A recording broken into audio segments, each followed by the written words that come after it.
Misfits Magic, Twisting in Time, the prologue, or Oops.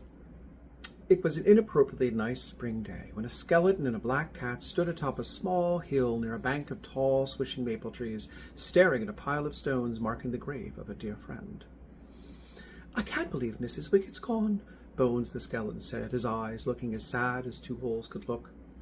Maxim sat back on his hind legs, looking as sad as a cat could look, which was not very sad at all.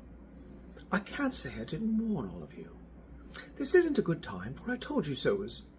I'm just saying that I knew she'd be back, and I knew she'd be out for revenge."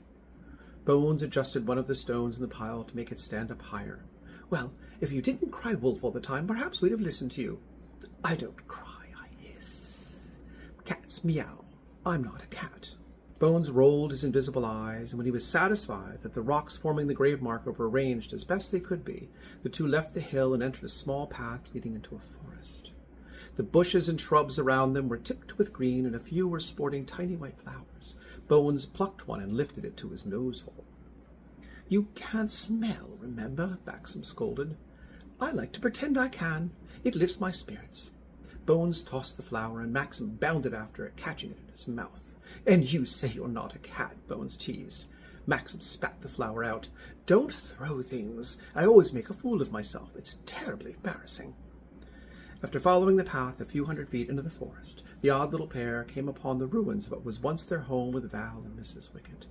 Collapsed on the forest floor, a pile of logs and beam with bits of furniture mixed in. Bones strolled around it and poked a few pieces of a jigsaw puzzle he had been working on before the attack. They fell away to expose the top of a small, ancient-looking wooden box.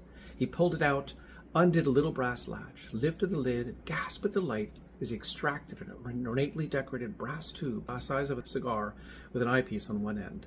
"Oh, look at this!" "Put that down," Maxim scolded. "Mrs. Wickett's private belongings are not for you to pluck through and play with."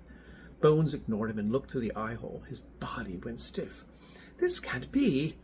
"What can't be?" Bones held the brass tube down near Maxim's face. "Look." Maxim closed one eye and pressed the other against the eyepiece. The hairs running along the back of his spine shut up like a Halloween cat. "Is that Goff? It can't be, right? Unless what? Never mind. I suggest you put that back down where you found it and never look through it again." Bones waggled the little brass tube in his fingers. "But it's just a toy. It's enchanted to show a funny image or something." "It's not a toy," Maxim hissed. "Then what is it? If I tell you, will you put it down?"